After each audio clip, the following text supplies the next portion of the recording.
Most organizations say they care about people, but when you look closely, they still separate performance at work from what's actually happening outside of it. This is the People Dividend. I'm Mike Horne, and today I'm joined by Kelly McGinnis, CEO of Incredible Family, where she works with organizations and working parents to build stronger families and ultimately stronger performance. Kelly, welcome. Thank you. Thanks for having me. You've spent over 20 years working with families, parents, and organizations. When you step back from that work, Kelly, what do organizations still not fully understand about the reality of working parents? Yeah. So I think in my work mentoring parents and people in work and then also my work leading thousands of people in a large organization, which I do today in a biopharma company. I think we we neglect to say out loud how hard it actually is. We dress it up and we say we have the resources, we have the tools, the HR policies allow for this and they allow for that. We cover some daycare, et cetera. But at the end, that's just not the hardest part. The hardest part when you're a parent is you have two full-time jobs. And I'm very much aware of that, one in my own life, who, I've got a 3-year-old, and also in the many people that I lead every single day. And I think we just have to say it out loud, like it's hard. And most organizations will not just say that word. That's right. And as I reflect on that, where does that misunderstanding show up the most? This misunderstanding that, people are busy outside of work. I mean, where does that show up at work? Yeah, so I love using this example. So if you are a parent, and that goes for either men or women because we both parent, and somebody consistently sets up a meeting at 7 a.m. I've had it even earlier than that, by the way. That's basically impossible to do both things. And it's actually not that hard to just start meetings a little bit later, and yet we don't. So we actually just have to step back and say, if you want people to stay in your company and keep working there and keep giving their best, you actually have to make these very small tweaks, like that 7 a.m. example. My favorite is I had this standing 6:30 a.m. 5 months after I gave birth, and that my manager, my leader, had kept putting on the calendar. And at a certain point, I had to say, it is just not possible to do that, and we need to stop just keeping that type of real talk hidden because we do. It's certainly true. I mean, there is a tendency to separate work performance from what's happening at home. I mean, I think the idea of work life balance is just a silly idea because it's really about a blend. But this idea of separating work performance from what's actually happening at home, as if these two forces operate independently. But your work, what you've done, actually suggests that's not how it actually functions. So, where does that assumption break down, this work life balance assumption? Where does it break down? Yeah, as well as I do, we started saying things like work life balance years and years ago. But what balance in its pure definition actually means, it means 50-50 split. The world is not 50-50 split, and you don't shut yourself out off when you go home or you go to work. And so I always use the term, you used blend, similar, I use integration. But it's just every single day you make choices. And those choices should be predicated on what your actual goals are for the next 5 years. And so some days they're highly family oriented days for me. And some days they're highly work oriented days for me because at the beginning of every week, I'm picking what is super, super important to do that day, out of that week, out of that month, out of my year plan. And everything is a choice. And it does not look the same every single day. And I think we have to be okay with some days I'm not perfect on one side or the other. Some days I can't take my son to his gym class, of course. And some days I have to delegate a meeting because something is important on the family side. And we just have to make those choices. They net out in the wash, but every day looks different. And if you don't do that, you're constantly dissatisfied and you feel like you're failing. So true. I mean, and what's the cost when leaders in organizations get this work-life integration wrong? What is the cost when organizations get that wrong? People leave. 100%. That is the number one reason why when people tell me either when they're leaving or after they've left, the number one reason they'll say it's all sorts of things, right? Like it's pay or it's, you know, upward mobility type of reasons. But at the end, if a lot of them, if you strip the noise out, it's because we were demanding too much of them and not allowing them to be exactly who they were. It just is. And they'll usually tell you that later, not in the middle of it. And we get it wrong. I mean, it's perfect example. So when I was just back at work after I had my son, so this is like 5 months after I had him, the HR leader of the company came by my assistant about 4:30, 4:30, 4:45 and said, "Oh, Kelly left early again." "Oh, okay. Well, I've been working basically since 6:45 a.m." And so we live in this structure of just what used to be true when we were factory supply chains back in the 50s and 60s. Like the world is different now. And we just have to be okay with it doesn't look the same as it did yesterday. Right. I mean, it is, we have the perennial challenge in organizations of allowing people to bring more of who they are into the workplace. And what I noticed about your work is that it's grounded in a strengths based approach, helping parents identify and use what they already have. So, what shifts when someone starts to operate from their strengths instead of constantly trying to fix what's wrong? What's Yeah. that on the leader side, the personal side? Yeah. I mean, to me, I mean, I've seen this broadly, but I'll use my own personal experience. When I stopped feeling the need to just align myself to a little mold, I became something that people thought was a lot more authentic. And I mean, we say the word authentic a lot, but if people think the way that you are is the way that you are, you're not different at work, you're not different with this person versus that person or your husband or that, like, if no matter what your personality, if people think you're basically the same person all the time, they trust you. They don't have to like you. They don't always have to like, but they will trust you. And that's a huge difference. I mean, and I think that that is something that particularly, well, with everybody, but particularly with parents, what parenting does for you is it actually makes you much better at time allocation and prioritization and everything else because you have to be. There is no way to continue doing a lot of these things if you're not just much better at prioritization as you were yesterday. That's for sure. You know, I think back to my first book, Working and Living Authentically, Integrity by Design. And authenticity is this idea of, being of whole cloth about making sure that words and actions, and even better when thoughts, words, and actions align. But you mentioned the idea about being better with prioritization. So that's clearly one of the ways it shows up differently. And are there other examples you have about how it shows up differently for people at work, not just at home? Yeah. So at work, I have a lot of people on my team, and my whole team is like 3,500 people. And often when someone comes to me and they say, "I just can't do it all. Help me prioritize," I'll say, "Absolutely." But then once I do this, you'll have to take those higher level themes and make it more tactical. So what comes every single time is the person is trying to do literally everything a senior leader person told them. They're not taking any of that noise and making it, is this really, really important? They're not pushing back. They're not asking enough questions. They're just doing whatever the senior person said. And often, as the senior person, I tell people if what I say doesn't make any sense, or you don't know why, or I gave you some other priority that conflicts, just tell me. I have a lot going on. And so I'm not like nefariously trying to ruin your life. Like it's just like Right. I just have a lot going on and I have a lot of stuff happening. And so just ask. That's it. Or Right. push back. Like it to me it's so simple, but nobody does it.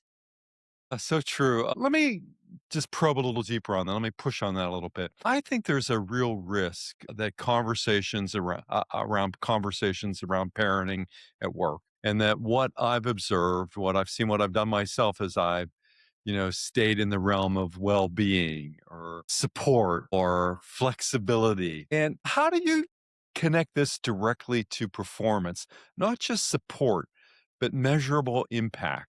Oh yeah. So if people feel like you actually care about them, if you actually care, and people will only believe that you actually care about them if you actually, one, you actually do, and two, you demonstrate it via, hey, just take tomorrow off. I can tell a lot going on. None of this is important right now. You just say things like that. And if you say things like that and they feel like you actually care about them, they will actually run through a wall. They will run through a brick wall to get the team goal done. They will. If they don't think you care about them, though, they will do whatever they think they absolutely have to do and then put it aside. There is a massive difference. So, leaders who think that investing in this health and well-being and I actually care about you and going, taking your team out to lunch and really getting to know them, that's taking away from work, they're totally misguided. Because those people, even though you're taking the hour here or the day there, those people are going to run through a wall. They will want to work harder for you. They will want to, when they've got a few minutes and their kids went to bed, they'll want to like jump back on real quick and finish something because they want to run through a wall for you. Boy, so true. And it's really the idea at the core of this show. I mean, it's a simple idea that people drive performance. Yet, most organizations still treat personal life as separate from business outcomes. In your experience, I mean, you lead a big team, a large organization. In your experience, what do leaders miss about how working parents actually contribute to performance? Yeah, I think, and this is not a broad brush statement, but I've had enough observations where people actually think that when someone becomes a parent, they're going to want to work less. Like personal experience, when I had my son, I got so many, mostly well intentioned, but statements around, are you going to want to take your foot off the gas when you get back? And are you going to want to do, like, just, it's mostly well intentioned. But the consequence of that is people are assuming that if you really want to lean into being the best parent and be present and all of these things, it means that you're not actually invested in the job that you do, that you did, that you have been doing for years and they're not mutually exclusive, and that's just I think that's a huge problem. Agreed. I mean, and what I've seen in your work, what I've read in your work as I prepared for our discussion today is you talk about how small shifts create ripple effects. And when that's working, when these small shifts can create some ripple effects, what does it actually change inside an organization? Yeah, so g if you I'll give an example on it to answer it. So, a Yeah. few years ago, I had an employee who had always just, like, run through a wall, wanted to get promoted super fast, wanted to do all these things, and he says to me, Kelly, I still want to work, but I want to tone it down a little bit, but I want to be in a role that when I want to put my foot back on the gas a little bit, I'm not like black X marked out of the organization." And I said, "No problem." We defined a role. He did it for 2 years and he came to me and said, "I want to get back on it." I'm like, "Done. Here's this role." And that trust that made, because employees talk to each other, better than anybody. They all talk to each other. So when I did that, How everyone's much like, money do you make? What'd you have for lunch? everything, Right. gosh, everything under the sun. So when I did that, everybody wanted to be on my team. Everybody wanted to be on my team. Everybody would like run through the wall. They would tell me that when they're having an issue, they would tell like we could manage and there's this trust on the team that just like the ripple effect, as you say, is just huge. Yeah. I love what you said earlier about working parents are making decisions constantly at home, at work. And often, these decisions they're making are under pressure. And how does that shape working parents as leaders? My, I am much more effective as a leader after being a parent. And I think it's because of what you said, which is you don't have a ton of time. You can't wait around for 10,000 pieces of information that ultimately is irrelevant to the decision. You effectively can articulate, what do I need to know? What do I not need to know? And what's just, if I know it, it's not going to change the outcome anyway. And sometimes being a parent did that. In the very beginning, everyone can remember, I was obsessed about what diaper season and what pureed organic food, like all these things that don't matter that much. I mean, he's like, I don't get me wrong, I feed my kid good food and I make sure that he's safe, but a lot of these little details don't matter. And the same thing is true in any company life. Like, there's 20% of things that matter and 80% that don't at all. And we conflate the two, I think. Yeah, and organizations often underestimate, I think, what we learn from parenting, caring for others. And let me just think about this from a different angle, though. And organizations like family members, they're under organizations differently. Organizations are under pressure to perform, leaders are under pressure to deliver. And at what point does focusing on the needs of employees start to feel like it's in tension with performance? Yeah. Well, I think that I always have this thought that there's being nice is not the same as being kind. They're Mm. different. And so being nice is everybody always feels touchy-feely, everyone's getting a hug, everybody's super happy every day at work. That's actually not real life. To your point, when businesses are not performing and you need to rebound and all of these things. But being kind is you tell the truth in a kind manner at the right time and you help the person through the next step. And sometimes the next step is actually you actually need to improve your performance. But that's business, but you can do it in a kind way that somebody when they look back, it might not be in that one moment, but when they look back, they're going to remember this leader was kind to me. They weren't nice to me, that's different, but they were kind to me and I respect that. And at the end of the day, they did what they had to do, but in the most respectful way, they treated me like a human. Yeah, I really love what you're saying because, I mean, that speaks to resolutions that are real, not just idealistic, right? That I think that's so important. So, for all of the leaders who are listening to this podcast, what's one shift that leaders can make immediately that would improve both performance and how they support their people? I love the distinction about being kind, but I think there's more. Yeah, so the simplest thing that everyone will say they do, but I promise they don't. Like even my own leaders don't. And not all of them anyway. Just get to know your people. Know their wife's name or husband's name if they have them, their partner's name, their dog's whatever. Know what sports their kids. Those are such basic things. It's so funny. I've had about half my leaders could have answered the surface level question that you'd probably know from your acquaintance. The other half would have no idea.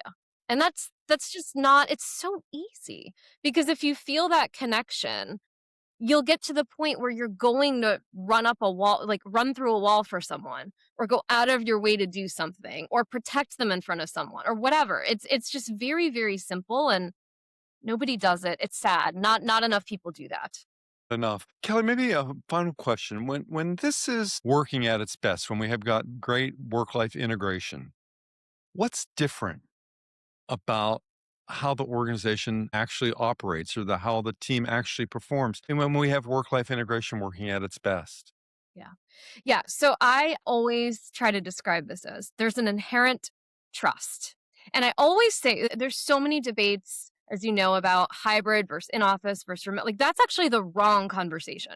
The right conversation is there an inherent trust on both sides that we're committed to each other and the best possible outcome for the company. And sometimes the best possible outcome for the company, all working together, is I need to have meetings in an office and we all need to see each other's face. Sometimes that doesn't matter at all and we're just going to be here. I'm at my home office today. But that exists in an inherent trust. It's in a trustful contract that we're both committed to the best possible outcome. Boy, that's for sure. I really appreciate this conversation with you, Kelly. I mean, we've covered a lot of territory in a very brief period of time, but I really appreciate you taking time to be on the People Dividend today. Thank you so much. Excellent. Thanks for having me, Mike. Yeah, well, this is the People Dividend. So if you're serious about performance, I think as Kelly and I have discussed today, start with people. Until the next episode, everyone, stay well.